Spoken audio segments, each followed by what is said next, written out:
नमस्कार दोस्तों, मैं हूं संतोष पाठक और आप लोग देखना शुरू कर चुके हैं संतोष पाठक ऑफिशियल यूट्यूब प्लेटफॉर्म। मैं इस वक्त की सबसे बड़ी खबर लेकर आपके सामने आया हूं और वो सबसे बड़ी खबर क्या है? राष्ट्रीय स्वयंसेवक संघ के मुखिया सरसंघचालक मोहन भागवत पिछले कुछ दिनों से देश की राजधानी दिल्ली में है।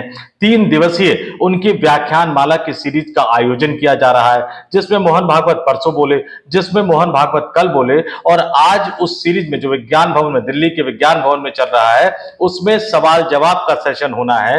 और उस सवाल जवाब के सेशन में 75 वर्ष की आयु के बाद प्रधानमंत्री नरेंद्र मोदी के रिटायरमेंट होने, मोहन भागवत के रिटायरमेंट को लेकर जो सोशल मीडिया पर अभियान चलाया जा रहा है, उस अभियान को लेकर और नई तरह की भारतीय जनता पार्टी यानी भारतीय जनता पार्टी के नए रूप रंग चेहरे और केंद्र की नरेंद्र मोदी सरकार में भी बदलाव को लेकर सवाल पूछे जाने थे। कई तरह के सवाल उस सवाल जवाब के दौरान आने थे और निश्चित तौर पर मोहन भागवत जो जवाब देते, उन जवाबों से आगे की राजनीति तय होती हुई नजर आती। नरेंद्र मोदी पर, देश के प्रधानमंत्री नरेंद्र मोदी पर एक तरह का दबाव बढ़ता हुआ नजर आता।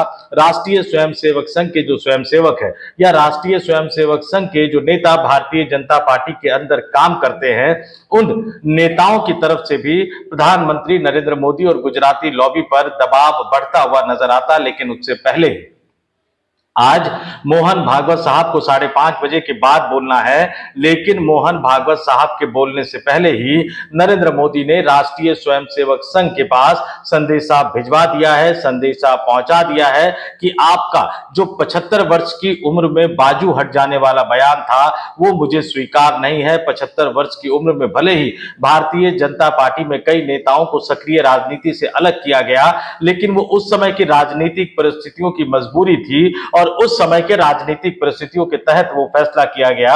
लेकिन इसका मतलब ये कतई नहीं है कि वो फैसला सरकार के मुखिया होने के नाते मुझ पर भी लागू होता है।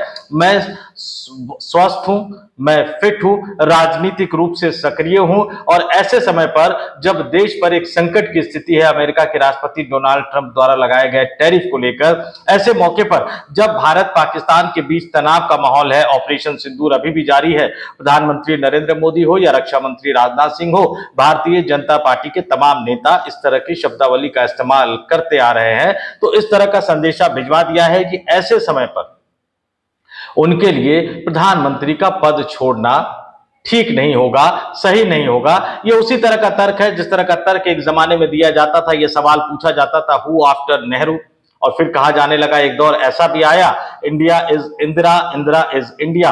आज नरेंद्र मोदी साहब ने 75 वर्ष की उम्र की सीमा को अपने ऊपर लागू करने से यह तर्क देते हुए इंकार कर दिया कि इस समय देश संकट की स्थिति में है और देश को बचाने के लिए उनका प्रधानमंत्री बने रहना बहुत जरूरी है। यानी Modi is India, India is Modi.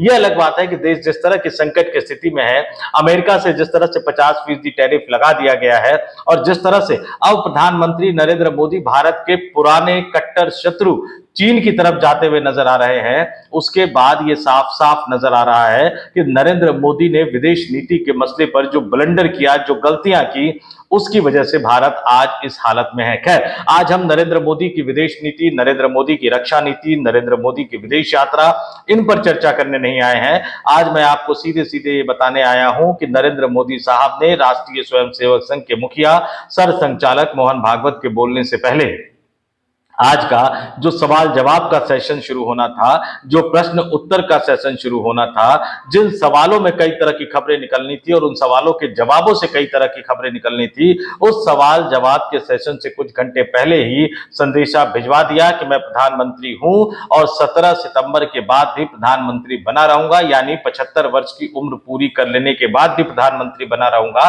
और कैसे ये संदेशा भिजवाया, किसके जरिए ये संदेशा भिजवाया? ये संदेशा भिजवाने के लिए उन्होंने एक बार फिर से जेपी नड्डा का इस्तेमाल किया, जो भारतीय जनता पार्टी के अभी भी राष्ट्रीय अध्यक्ष बने हुए, केंद्रीय मंत्री होने के बावजूद। ये वही जेपी नड्डा है जिन्होंने 2024 के लोकसभा चुनाव के समय चुनाव चलने के दौरान ये कहा था कि अब भारतीय जनता पार्टी को राष्ट्रीय स्वयंसेवक संघ की जरूरत नहीं है, क्योंकि भारतीय जनता पार्टी मजबूत हो गई है। तो अब की बार 400 पार का नारा देने वाली भारतीय जनता पार्टी 240 पर आकर ठहर गई थी, टिटक गई थी, और एक बार फिर से देश के प्रधानमंत्री नरेंद्र मोदी ने राष्ट्रीय स्वयंसेवक संघ के मुखिया सरसंघचालक मोहन भागवत को करारा जवाब देने के लिए, इस्तीफा देने से इंकार करने के लिए उन्हें जेपी नड्डा साहब का इस्तेमाल किया है। और जरा मैं आपको बता दूं कि कैसे इस्तेमाल किया है। आपके स्क्रीन पर पहले मैं कुछ तस्वीरें दिखा रहा हूं। इस तस्वीर में देखिए, आपको जेपी नड्डा भारतीय जनता पार्टी के मुख्यालय में एक कार्यक्रम को संबोधित करते हुए नजर आ रहे होंगे। इसमें जीवीएल नरसिम्हा वो मौजूद है, राधा मोहन दास अग्रवाल जो गोरखपुर से आते हैं, भारतीय जनता पार्टी के राष्ट्रीय महासचिव है, वो मौजूद है, सुनील बंसल जो उत्तर प्रदेश के संगठन महासचिव हुआ करते थे, अभी भारतीय जनता पार्टी के राष्ट्रीय महासचिव हैं, वो मौजूद है। दूसरी तस्वीर में दिखा रहा हूं, सुनील बंसल संबोधित करते हुए नजर आ रहे हैं। जेपी नड्डा ने संबोधित किया, उसके बाद सुनील बंसल ने संबोधित किया, और इसमें फिर देश भर से आए भारतीय जनता पार्टी के नेता भी इन तस्वीरों में आपको नजर आ रहे होंगे।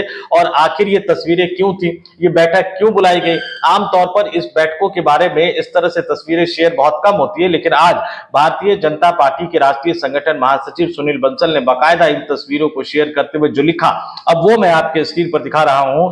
इन तस्वीरों को शेयर करते हुए सुनील बंसल ने सोशल मीडिया पर क्या लिखा, जरा वो भी आपको दिखा देता हूं। आपके स्क्रीन पर वो दिख रहा है। आज भाजपा केंद्रीय कार्यालय में सेवा पखवाड़ा अभियान को लेकर आयोजित केंद्रीय कार्यशाला में माननीय राष्ट्रीय अध्यक्ष श्री जेपी नड्डा जी का मार्गदर्शन प्राप्त हुआ। बैठक में 17 सितंबर से 2 अक्टूबर तक चलने वाले अभियान की रूपरेखा और विभिन्न कार्यक्रमों पर विस्तृत चर्चा हुई। इसमें उन्होंने भारतीय जनता पार्टी के ऑफिशियल एक्स अकाउंट को टैग किया हुआ है और जेपी नड्डा को टैग किया गया है। और इसमें मैं आपको जरा अपडेट भी दिखा देता हूं। ये 28 अगस्त की तारीख है, 4:22 पर ये पोस्ट किया गया है, और 5:30 बजे मोहन भागवत साहब का बोलने का कार्यक्रम है। और ये पूरा कार्यक्रम बता देता हूं। भारतीय जनता पार्टी नरेंद्र मोदी के केंद्र की सत्ता में आने के बाद, नरेंद्र मोदी के मजबूत बनने के बाद, नरेंद्र मोदी के जन्मदिन यानी 17 सितंबर से लेकर महात्मा गांधी, राष्ट्रपिता बापू महात्मा गांधी के जन्मदिन 2 अक्टूबर तक बाकायदा एक अभियान चलाती है, जिसको सेवा पखवाड़ा अभियान का नाम दिया गया। इसके तहत पूरे देश भर में कार्यक्रमों का आयोजन किया जाता है, स्वच्छता अभियान चलाया जाता है, लोगों की मदद की जाती है। यानी भारतीय जनता पार्टी के नेता कार्यकर्ता पूरी तरह से मैदान में उतरे हुए नजर आते हैं। इसको लेकर बैठक बुला ली, बैठक की तस्वीरें शेयर कर दी, बैठक की डिटेल साझा कर दी मोहन भागवत के बोलने से लगभग 1 घंटा 8 मिनट पहले, और संदेशा दे दिया। क्योंकि नरेंद्र मोदी अगर इस्तीफा देने वाले होते तो फिर 17 सितंबर से 2 अक्टूबर तक ये जो सेवा पखवाड़ा अभियान चलाया जा रहा है, इसके चलाए जाने की कोई आवश्यकता नहीं थी। तो अब पिछले कई वर्षों की तरह उसी तरह का अभियान चलाया जाएगा। यानी 17 सितंबर देश के प्रधानमंत्री नरेंद्र मोदी के जन्मदिन पर पूरे देश में भारतीय जनता पार्टी कार्यक्रमों का आयोजन करेगी। पूरे देश में अलग अलग तरह के कार्यक्रमों का आयोजन किया जाएगा। भारतीय जनता पार्टी के नेता, चाहे वो सांसद हो, चाहे वो विधायक हो, चाहे वो राज्य सरकारों में मंत्री हो, चाहे वो उप मुख्यमंत्री हो, चाहे वो मुख्यमंत्री हो, चाहे वो केंद्र सरकार में मंत्री हो, राष्ट्रीय पदाधिकारी हो, प्रदेश पदाधिकारी हो, स्थानीय स्तर के नेता हो, कार्यकर्ता हो, ये तमाम लोग प्रधानमंत्री नरेंद्र मोदी के जन्मदिन यानी 17 सितंबर को अलग अलग कार्यक्रमों में नजर आएंगे। और फिर 17 सितंबर से जो कार्यक्रमों का सीरीज शुरू होगा वो महात्मा गांधी, राष्ट्रपिता बापू के जन्मदिन यानी 2 अक्टूबर तक चलता हुआ नजर आएगा सेवा पखवाड़ा अभियान। और इस अभियान को कैसे चलाया जाना है, इस अभियान की रूपरेखा को लेकर देश भर से आए भारतीय जनता पार्टी के नेताओं को आज भारतीय जनता पार्टी के राष्ट्रीय अध्यक्ष ने संबोधित किया। जाहिर सी बात है कि कार्यक्रम को लेकर गाइडलाइन तय किया होगा, कार्यक्रम को लेकर कुछ रूपरेखा तय की गई होगी। उन रूपरेखा के बारे में, उन गाइडलाइंस के बारे में जेपी नड्डा ने कार्यकर्ताओं को बारीक से बारीक चीजें बताई होगी। और उसके बाद जैसे कि सुनील बंसल की तस्वीर हमने दिखाई संबोधित करते हुए, सुनील बंसल ने भी इन कार्यक्रमों के बारे में विस्तार से किस तरह से कार्यक्रम चलाया जाना है उसकी जानकारी भारतीय जनता पार्टी के नेताओं को दी होगी। लेकिन मोहन भागवत के अंतिम सवाल जवाब वाले सेशन के दिन उनके बोलने से, जैसा कि मैंने आपको समय दिखाया 4:22, उनके बोलने से 1 घंटा 8 मिनट पहले स्पष्ट कर दिया भारतीय जनता पार्टी ने जेपी नड्डा को आगे करके कि नरेंद्र मोदी 75 वर्ष की आयु पूरी कर लेने के बावजूद देश के प्रधानमंत्री बने रहेंगे, वो इस्तीफा देने नहीं जा रहे हैं। तो देखते हैं अब मोहन भागवत इस पर क्या करेंगे, मोहन भागवत की किस तरह से प्रतिक्रिया आएगी। लेकिन गुजराती लॉबी अड़ गई है, पूरी तरह से अड़ गई है। ये बहुत ही ब्रेकिंग खबर थी, इसलिए बहुत छोटे और संक्षेप में मैं आपके पास इस खबर को लेकर आ रहा हूं। आप कमेंट करके जरूर बताइएगा कि आखिर इस स्टोरी पर आपका क्या मानना है, और एक अपील, एक आग्रह जरूर करूंगा कि हमारे संतोष पाठक ऑफिशियल यूट्यूब प्लेटफॉर्म को सब्सक्राइब तो कीजिए ही, साथ में बगल में ज्वाइन वाला बटन भी है, आप उस ज्वाइन वाले बटन को दबाकर भी हमारे यूट्यूब प्लेटफॉर्म के मेंबर बन सकते हैं। तो आगे बढ़िए, सब्सक्राइब भी कीजिए, ज्वाइन भी कीजिए। इस वीडियो में इतना ही। मुझे यानी संतोष पाठक को दीजिए इजाजत। आप तमाम लोग देखते रहिए संतोष पाठक ऑफिशियल यूट्यूब प्लेटफॉर्म। नमस्कार।